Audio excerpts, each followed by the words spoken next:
Welcome to the Clinician Researcher podcast. I'm your host, Tracy Wemina, and it is such a pleasure to be talking with you today. Thank you for listening. I am in the process of talking about 5 keys to 2024. And yes, we are a couple of weeks in.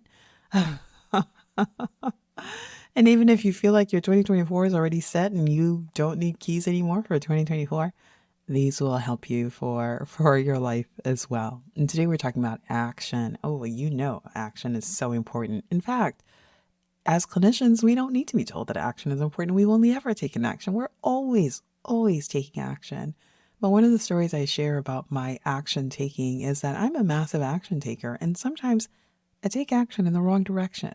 For example, when I started out in research, I started out in a project in cardiac transplant rejection, and there was nothing wrong with the project. It was a great project. I was just not a cardiologist, and I didn't know anything about cardiac transplant. But it made sense because I'm an apheresis doc, and many times we provide apheresis for patients who are, experiencing cardiac transplant rejection. And so there was a connection there. It was a space I was in clinically, and it made sense to do research in that space. So a mentor mentioned to me that, hey, you should think about studying this and really understanding the efficacy of plasma exchange in this group. And I just took it and I ran with it. And I took massive action. I submitted grant after grant after grant after grant. And every time I talked to a program officer, they would express puzzlement, actually really more bewilderment as to why a hematologist was doing a project in cardiac transplantation. I mean, I think they would be nice and they would say, so where are your mentors in cardiology? And I'm like, well, my mentors are not cardiologists, they're hematologists. Like, so why are you doing a project in cardiology? I'm like, it's not really cardiology. I was taking massive action in the wrong direction. I eventually stopped taking action in that direction and I pivoted and moved in a different direction, which was a little bit more accommodating and I've been more successful in. But just to say that just because we're taking action doesn't mean we're moving forward. And so it is important to take action, but it's also important to be very strategic about the action that we're taking. And so that's what I'm talking about today. The key to your success, taking action, but not just any action, the right kind of action. Okay, so the first kind of action, or the first type of action I want to talk about, is action that is informed action. And going back to my story of where I was pursuing a research project in cardiac transplant rejection, I wouldn't say it was an uninformed action, but it wasn't informed. So it wasn't uninformed because, I intentionally took the action, but I had opportunity to find out more information. And it wasn't until a couple of years and many rejected submissions later that I finally figured out, oh, this is why I keep running into this barrier. And so what was the barrier? Well, the barrier was that I am a hematologist. And, there's overlap between hematology and cardiology in many ways. I mean, we talk about plaque rupture. I mean, that's, it's really an arterial thrombus, right, that causes an MI. Or we talk about, thrombocytopenia that occurs in patients with heart failure. There's just a lot of things in which hematology and cardiology come together. And so it's not wrong. It wasn't wrong for me as a hematologist to be doing a project in cardiology. But what I wasn't informed about was what it takes to convince people that you're going to be successful in a project that is primarily thought to be the focus of cardiologists, specifically heart failure cardiologists. So transplant rejection, if I was going to do a project in transplant rejection, I really needed mentors who were cardiologists and or were doing heart transplant rejection. And so it wasn't that at the end of every grant, I didn't have a letter from a transplant cardiologist. I just didn't have a transplant cardiologist who was my primary mentor. And that was a red flag for many of my career development awards that I was applying for. So a lot of my action was important action. I was doing the things. I was submitting grants all the time. But it wasn't informed because if I had recognized what was necessary to be able to build a convincing picture that I was actually going to move forward with long term and be successful in my project in cardiology, I would have taken a different track. Maybe I might have moved into a hematology project that was closer to where my mentors were because the hematologists I knew hey, I worked with them all the time. The cardiologist I was begging to have meetings with, right? And so informed information allows you to take informed action, which allows you to be strategic in the things that you do. It allows you to build in a way that makes sense, in a way that that is helpful to you. It allows you not to waste energy. It allows you not to waste effort. Informed action, really honestly, is the only kind of action that makes sense. Many times we are kind of spontaneously taking action, right? We are reactively taking action. And sometimes it's that someone's like, you have not closed that chart. Your deadline is midnight tonight. Go. And then all of a sudden you're like rushing frantically to close the chart when that is not what you started out your day planning to do. You started out your day planning to finish a manuscript so that you get it out the door and send it to be reviewed. And instead, because of the anxiety driven by someone who gave you a deadline of midnight, you changed your plan, right? And so it's kind of frantic action. It's all over the place. Anyway, so I'm talking about informed action that allows you to take measured action, that allows you to do the things that you don't regret in the morning. You know that feeling where you wake up in the morning and say, what was I doing yesterday? What was I taking the whole day to do? You know, that kind of action. The other piece of the informed action that I want to talk about also is the informed action about what it means to be a faculty member. Okay, so we're clinicians. Our training is clinical. For most of us who did not do an MD, a PhD program as part of our MD, for some of us, we did do research, not to a great extent, certainly not to the extent that the PhD researchers did, right?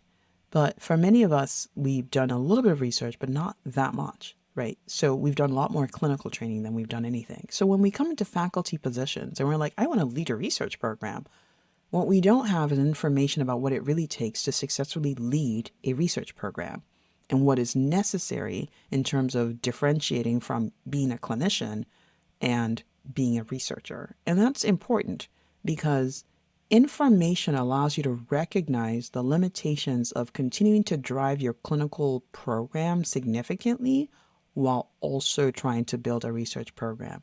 And so if you're saying, I want to build a research program and I also want to be a master clinician, seeing patients 5 days a week, both of those things actually don't go together. They don't. So to say I'm 80 to 100% clinical and I also want to lead a research program actually doesn't really work, because being 80 to 100% clinical really is a full-time effort. And as you know, clinic just likes to, spill over into many different things, and you're still doing the notes 3 days later. And, so clinical work is a heavy workload. It's a whole career in itself, right? People do this full time who are not in academia. But as academics, if we're going to have a program of scholarship, then we've got to be able to carve out time for that program of scholarship. And some of us start with, a good chunk of clinical, and we're trying to grow the pie that is scholarship. But there's a certain way to be able to do that successfully. And information allows you to know what actions make sense. And so when someone comes and says, I'm giving you protected time to do your research, and that's 10% time on Friday mornings, while you're also covering the pager for the infusion center, you recognize that that 10% time is not going to get me very far because you have information. And so you always want to have the right information to drive your action. You don't want to just take action without information. The challenge sometimes is that we don't know yet what we don't know. And for that reason, it is our responsibility to go out and look for information. Go to places where you haven't been before. Go do the career development program in another city, in another state, in another institution, so that you start getting a sense of what other people are thinking is the information you should have. And I hear some of you saying, oh, I don't need to go anywhere. My mentors are fantastic. And I want to reiterate that your mentors are probably the most awesome people in the world. And if you've been with them even up to a year, you probably know a lot of the stuff they know. You have a lot of the same information sources that they have. And it's helpful to diversify your information sources, because what you'll find is that some things are emphasized a little bit more strongly at your institution compared to another institution. but there are some things that are emphasized just as strongly. And so what you'll find, especially if you're growing a research career, is that grants and manuscripts tend to be emphasized anywhere you go, depending on what type of scholarship program you're building. If it's an education scholarship program, there's different emphasis. And so let's just say for everything you do, there's a specific type of emphasis. And information allows you to take the right action so that you can grow well into that emphasis. Okay, I spent a lot of time on information, but informed action, so important. Number 2 is focused action. Focused action. What does that mean? Wow, as clinicians, we have so many jobs, right? We're clinicians, we are educators, we are researchers, and some of us are administrators as well. That's a lot of jobs, and they're all very different. In fact, people are full-time educators, people are full-time administrators, people are full-time clinicians, people are full-time researchers. So as a clinician, you likely have 3 or more full-time jobs in one. And because of the perfectionist that you probably tend to be, you want to do all 4 of them equally well. And so here you are pushing in 4 different directions equally. Well, what do you get? Unfocused action. And so if you're going to be successful, you're going to want to focus your action. How do you focus your action? It's like, well, I have 4 jobs. Hello, I need to do the 4 jobs well. I cannot focus. And the reality is that, of course, you can. And one of the ways you focus, decide what to focus on, is to prioritize.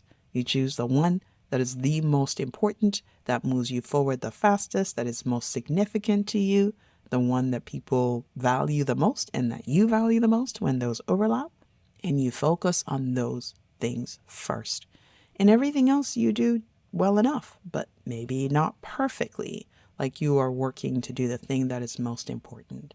But focused action is so important because you know that, like a laser, or like, you take a magnifying glass and you focus the beams or the rays of the sun, you can accomplish so much more with focused action compared to action that is completely diffuse, right? So focused action is so key, so important.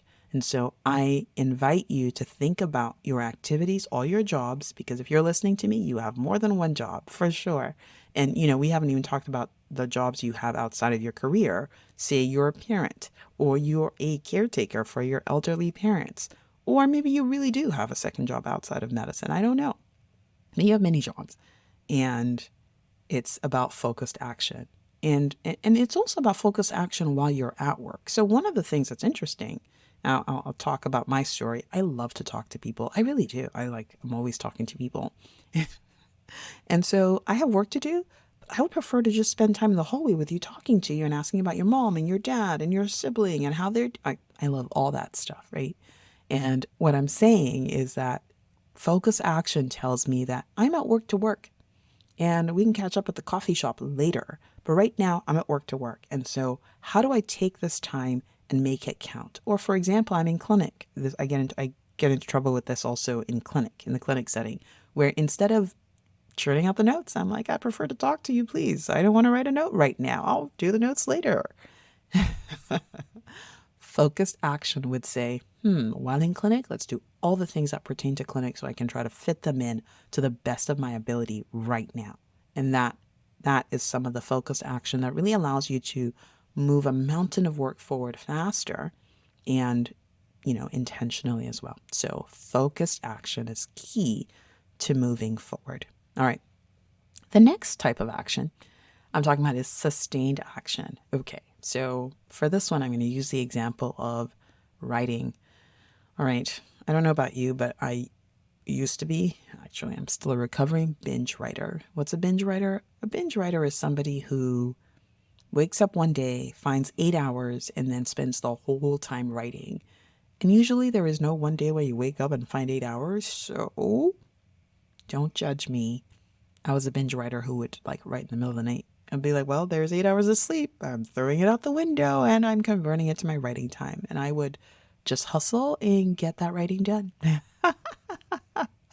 I'd be so proud of myself in the morning, bleary-eyed, but done with the draft. Maybe with the final version. But I said, don't judge me. Anyway, so I was and am still a recovering binge writer. And the thing about the binge writing is that you can only pull an all-nighter so many days in a row before you're going to need to pay back the hours stolen from your body, hours of sleep that were necessary. And so, you take 1 8 hour window and you recover for 4 5 6 days. You take another 8 hour window, recover again. There's only so much action in terms of moving your writing forward that you can do.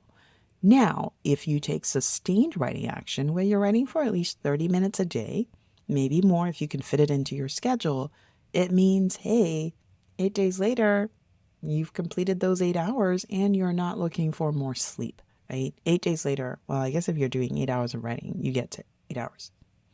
Anyway, if you're doing 30 minutes a day, it may take you 16 days, but it's sustained. And every day that you revisit your work, you get fresh ideas. You are able to move things forward in a different way. You think a little bit differently about the way you wrote this sentence or the way you worded this paragraph or the way you structured this discussion section. Sustained action leads you so much further compared to the sprints. And so the binge writing is an example of a sprint, and the writing every day is an example of sustained action. What are the things that are most important in your career as a clinician scientist, and how can you do them every day? How can you move a little bit forward every day? Because this is the story of the tortoise and the hare.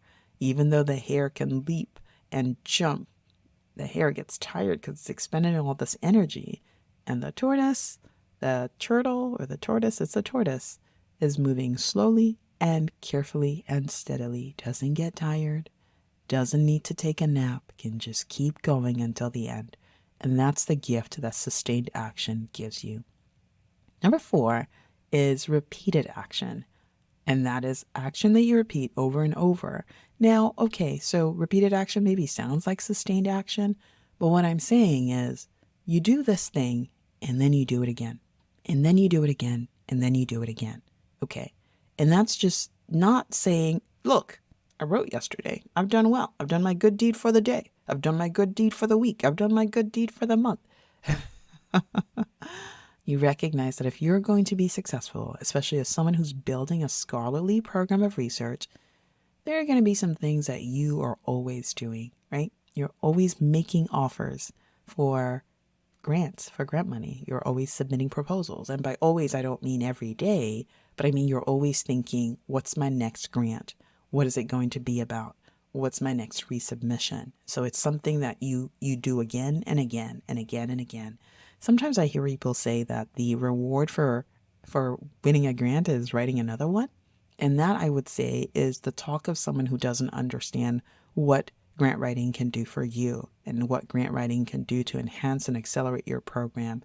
And I'll have to send you back to season 1 to see some of the episodes or listen to some of the episodes about grant writing and the benefits of grant writing to understand why grant writing is a critical and important and really a personal development piece of your growth as a clinician scientist. But grant writing is important.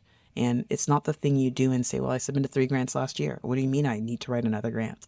It's just recognizing that there are some actions you keep doing because honestly, you're putting in reps actually. And the more you do it, the more feedback you get and apply, the better you get at it. And so that the people who are really widely successful are not successful because they write the perfect grant. To some extent they do, but they write the perfect grant because it's what they're always doing. They repeat it and they repeat it and they repeat it again. And because they have all these reps, they're able to get better over time. And so repeated action is taking the things that are most important to your forward motion, to your career development, and just doing them again, and then again, and then again, and then again. And so that's the importance of repeated action. Number 5 is the importance of intentional action. You want to make sure your actions are intentional. And so, many times we are kind of in reaction mode and somebody comes and tells us, oh, this is the way you need to do this. And you're like, oh, okay, I'm going to stop everything and do it this way. Or someone comes and says, what, you're writing this grant? This is ridiculous. You should write this grant. And you're like, well, I'm going to stop everything and do it this way. And that is scattered. And that is also reactive. What you want to do is be intentional. You want to set out in your day, at the beginning of your day, and say, this is my intention. This is what I plan to accomplish. Okay. And then you take that action. And yes, life happens. And so it may be that you say, this is what I was going to do, and then you didn't do it. That's fine. But at least you have a plan. The benefit of planning is in creating the plans, but you also want the flexibility to be able to adjust the plans. But when you have no plans, then it's hard to be intentional, because what are you being intentional about? You are not even sure. And so planning allows you to take intentional action. And so that's why it is helpful to, at the beginning of the week, define for yourself, okay, these are my goals for the week. These are my top 3 writing goals. And intentionally, you work towards making sure that these goals are met, they are accomplished by the end of the week. You're taking intentional action. And to be honest, that's what most action should be, especially with regard to your career development and your scholarship, is you got to be intentional about what you're doing. Don't let haphazardness come into your experience. And to be honest, there is some of that, the natural garden. I mean, it looks beautiful, but well, there are a lot of weeds. And the landscaped garden always looks better by far, and it costs a lot more too. But being intentional allows you to pay the right price in the right direction so that you get the outcome that you're actually seeking, not the outcome that's kind of accidental and not quite the one you want. And so taking measures to make sure that you're intentional in the actions that you take, not allowing other things to crowd out the things that are most important, is super, super, super important and helpful. Okay.